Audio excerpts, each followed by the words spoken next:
Before Susan comes to speak, I'd like to introduce her and make a couple of comments before she takes the time to share with you today.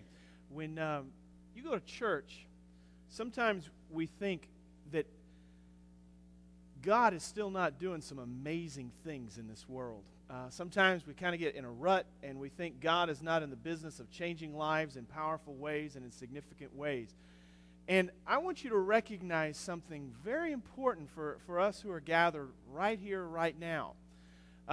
Behind me, Susan, who became very ill in July while we were in camp, our children were at camp at CentriKid, there was people all over this country praying for her, and doctors told her family twice that she would not survive, that she would not live through her encounter at Lynchburg General, and obviously they were wrong. They were very much wrong.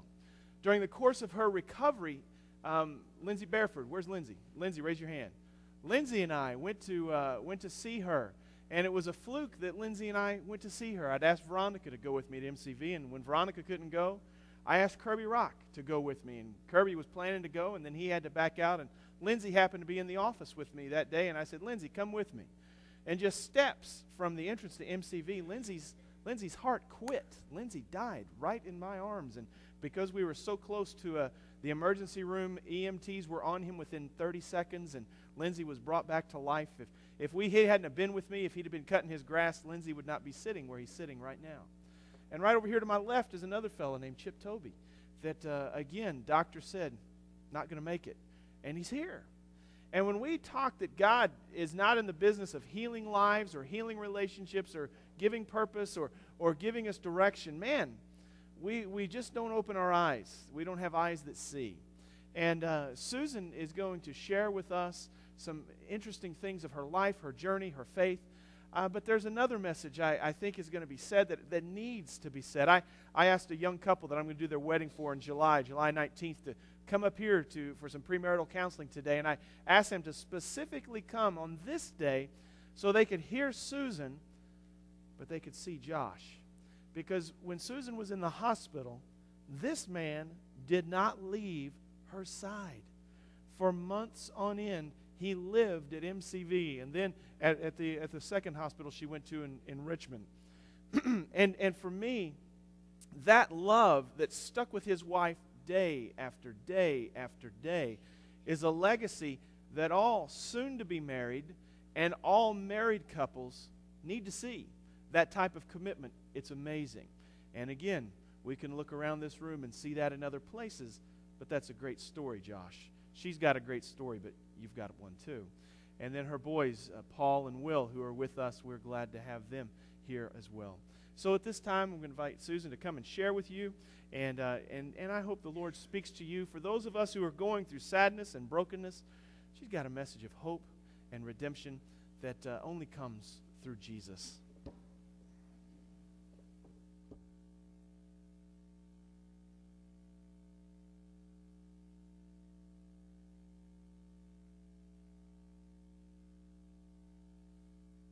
Good morning. First of all, I just want to say how thankful and grateful my family and I are for all of your prayers and support that we received over this past year. And I'll share some of this journey with you now. I was a pastor's kid growing up, so I was saved at a very young age and had a strong faith growing up, and watched my mother battle breast cancer for about 5 years, and then lost that battle and went home to be with the Lord, and continued to grow and continued to stay strong in the faith and believe that there was a purpose and a plan for everything. And Josh and I have been married a little over 7 years now. Began last summer. We had just moved back to Amherst, Virginia from Florida. We're both from Amherst, have grown up there. Both of our families are there. We were so excited to be home again and be able to see everyone all the time whenever we wanted. And we lived there about a month or so, and I started working a part-time job and taking care of the kids and my husband and everything, and I was perfectly healthy and fine and happy. I had never had any health problems my whole life. And then one day I just got sick with what I thought was the flu, and I stayed in bed a few days and thought it would get better and continued to get worse instead. And on Sunday, July 22nd, last summer, Josh called the ambulance to come and get me and began hallucinating. My fever had spiked very high. And they came to get me, and they checked my vitals and just said that my blood pressure was a little low. They could take me in, or they didn't have to. It was up to him. They said, of course, I want you to take her in. She's dehydrated. She at least needs some IV fluids, and just check her out, make sure everything's okay. And I rode in the ambulance to Lynchburg General, and I was fine and calm. I was talking to the woman in there. I thought, well, this will be fine. I'll be home tonight, and I'll feel better. And got to the ER, was in the room back there, and was feeling much better, was laughing and talking again. And I asked the doctor if I could go home that evening. I wanted to go home in my own bed, and he said, no, we're just going to keep you for one night just to watch you and monitor everything, make sure you're okay. And they were preparing me to do a CT scan on my abdomen to see what was causing the pain that I was having.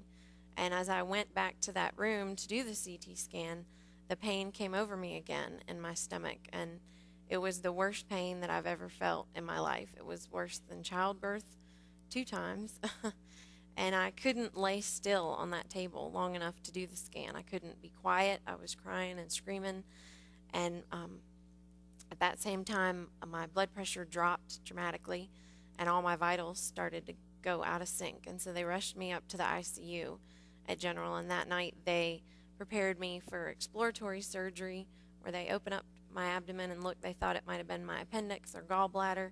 There had to be some reason that was causing this pain. And I remember Josh was in the room, and my 4 siblings were in the room with me before I went into surgery, and they prayed with me. And I don't remember it, but my brother shared with me that I asked him that night, and I said, am I going to die tonight? And he said, no, you're going to be fine. You know, we're praying for you, and God's going to provide a miracle, and he's going to heal you. So I went to sleep that night thinking I was going into surgery, and I didn't wake up for 2 weeks. And I woke up in Richmond. So this next little bit of the portion I had to be told by Josh and my family members because I didn't have a clue what had happened. So Sunday night they did surgery. They came out a few hours later and told my family that they couldn't find anything wrong with me. Everything looked good in my system. And so my family said, well, good. Phew, she's okay. She's just really ill, and she'll be better. And later that evening, my vitals continued to drop, and they couldn't balance me out and stabilize me. They told him to call my dad, who lives in Richmond, tell him to come right away. They told him to call all the family and to come say their goodbyes, that I wasn't going to make it through the night. And on Monday morning, my heart stopped twice, and they had to shock it back with the defibrillator. And like I said, I was unconscious for all this. And they came out and pulled my husband aside and my siblings and said, you know, her heart has stopped. We don't know what else we can do for her. We've given her every antibiotic, every drug that we can. They had concluded at that point that I had an E. coli bacteria in my blood, and it had caused my whole body to go into infection, go into septic shock. And that just means that one by one my organs were shutting down. My kidneys failed. Everything was stopping. And my husband remained calm and at peace through the whole time. You know, my family was crying and hysterical. This was really shocking to be fine one day and dead the next day.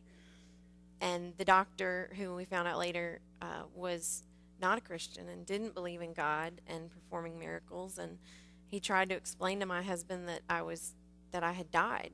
And my husband said, you know, I just have a peace about this, and she's going to be okay, and God's going to provide a miracle.